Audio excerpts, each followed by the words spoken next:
अस्सलाम वालेकुम। Visa stop के एक नई वीडियो के साथ आप सबको खुशामदीद कहता हूँ। उम्मीद है आप सब खैरियत से होंगे। आज की वीडियो में हम डिस्कस करेंगे पुर्तगाल D7 वीज़ा।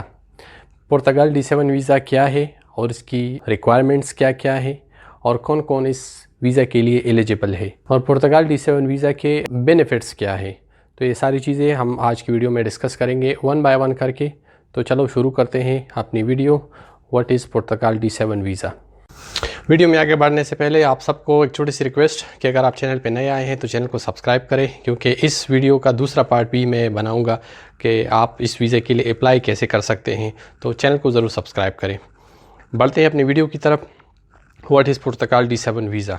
पुर्तगाल D7 वीज़ा पुर्तगाल गवर्नमेंट ने 2007 में एक स्पेशल वीज़ा अनाउंस किया था, जिसको D7 वीज़ा कहते हैं। इसको रिटायरमेंट वीज़ा भी कहते हैं और पैसिव इनकम वीज़ा भी कहा जा सकता है। हर वो बंदा जिसका ताल्लुक किसी भी नेशनलिटी से हो वो ये पुर्तगाल D7 वीज़ा हासिल कर सकता है। इसमें उम्र, एजुकेशन की कोई हद नहीं है। इसकी सिर्फ एक रिक्वायरमेंट है कि अगर आपको कोई पैसिव इनकम आ रही है तो आप इस वीज़ा के लिए एलिजिबल हो और आप इस वीज़ा के लिए अप्लाई कर सकते हैं।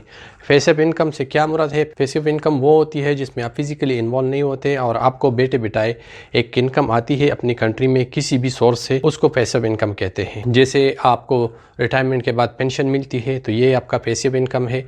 आपकी कोई प्रॉपर्टी है, ये आपकी पैसिव इनकम है। इन्वेस्टमेंट आपने कहीं पे की है, ये आपकी पैसिव इनकम है। या आपने कोई रियल इस्टेट में इन्वेस्टमेंट की है और आपको प्रॉपर्टी से इनकम आ रही है, तो ये सारे पैसिव इनकम में शुमार होती है। अच्छा, इसमें एक और कैटेगरी के लोग भी शामिल हैं जिसको फ्रीलांसर कहते हैं। फ्रीलांसर कहीं पे भी बैठ के काम कर सकते हैं ऑनलाइन, तो वो लोग भी इस वीज़ा के लिए एलिजिबल है। अच्छा, पुर्तगाल D7 वीज़ा को हासिल करने के लिए एज की, एजुकेशन की या किसी क्वालिफ़िकेशन की कोई लिमिट नहीं है। बस आपके पास एक पैसिव सोर्स ऑफ इनकम होना चाहिए और उसी के थ्रू आप इस वीज़ा के लिए एलिजिबल हो सकते हैं। अच्छा, पुर्तगाल D7 वीज़ा के लिए आप अकेले भी अप्लाई कर सकते हैं और अगर आप अपनी फैमिली को अपने साथ लेकर जाना चाहते हैं तो आप अपनी फैमिली के साथ भी अप्लाई कर सकते हैं और आपको और आपकी फैमिली को पुर्तगाल की रेजिडेंसी मिल सकती है। इनिशियल में ये 4 महीने का वीज़ा होता है और जब आप वहाँ पे पहुँच जाते हैं तो आपको 1 साल की पुर्तगाल की रेजिडेंट परमिट मिल जाती है। अच्छा, इसके बाद हम आते हैं पुर्तगाल D7 वीज़ा के बेनिफिट्स के बारे में। हम आपको इसके बेनिफिट्स बताते हैं कि क्या क्या बेनिफिट्स है पुर्तगाल D7 वीज़ा के। सबसे पहला बेनिफिट इसका हाई मोबिलिटी है। आप पुर्तगाल के D7 वीज़ा पे शेंजन के 26 या 27 कंट्रीज़ में आज़ादाना घूम फिर सकते हैं, आप काम कर सकते हैं। तो इसका सबसे पहला बेनिफिट ये हो गया। इसका दूसरा बेनिफिट ये है कि आप इस वीज़े को सिटीज़नशिप में तब्दील कर सकते हैं आफ्टर 5 ईयर्स। मतलब 5 साल के बाद 5 साल तक आप अपना वीज़ा रिन्यू करते रहेंगे।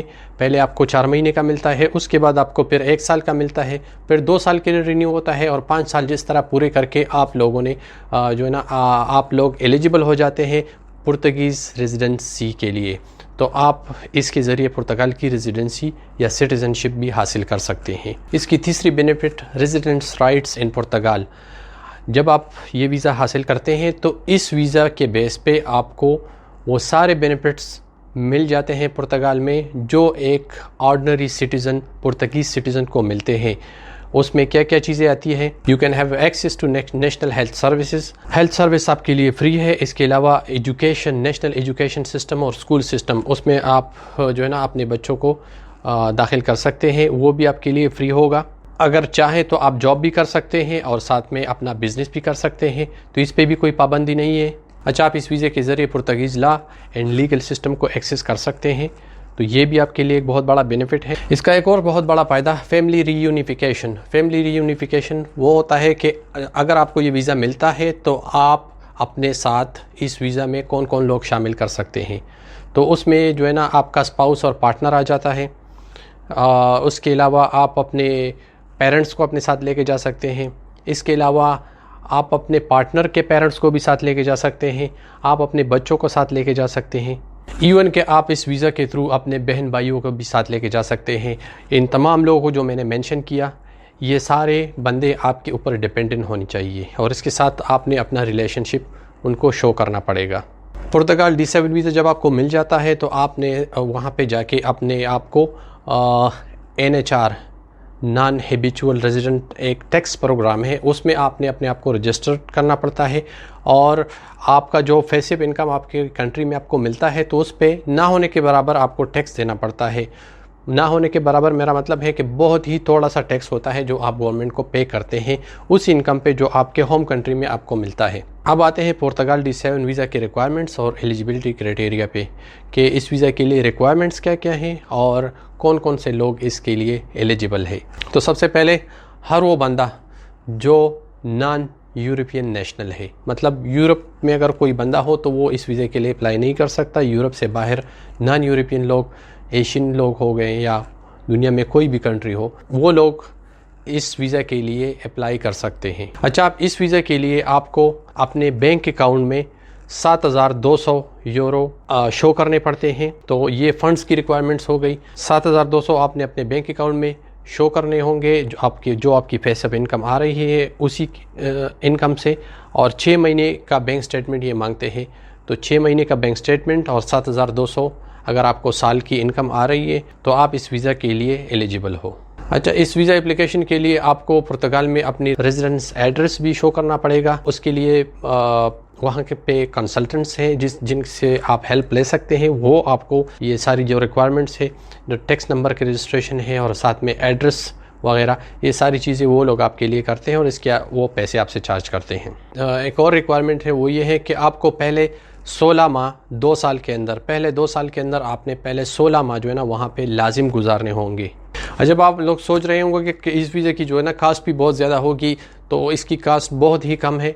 50 यूरो से लेकर 300 यूरो तक जो है ना इसके जो कंसल्टेंट्स हैं वो आप लोगों को चार्ज करेंगे। तो डिपेंड करता है, ये 50 यूरो से लेके 300 यूरो तक पर एप्लीकेशन इसकी चार्जेस हैं।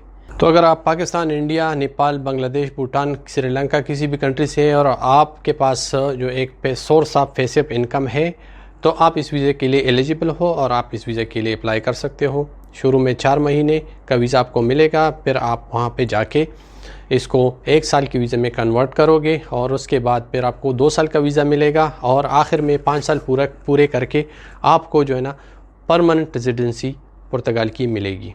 मैं उम्मीद करता हूँ आप लोगों को ये वीडियो पसंद आई होगी। अगर आपका इस वीज़ा के हवाले से किसी भी किस्म का क्वेश्चन हो तो आप कमेंट्स बॉक्स में मुझसे पूछ सकते हैं, और अगर आप चैनल पे नए आए हो तो काइंडली चैनल को सब्सक्राइब करें और अपकमिंग वीडियोज़ के लिए बेल का आइकन ज़रूर प्रेस करें। मिलता हूँ एक नई वीडियो नए टॉपिक के साथ, तब तक के लिए अल्लाह हाफिज़।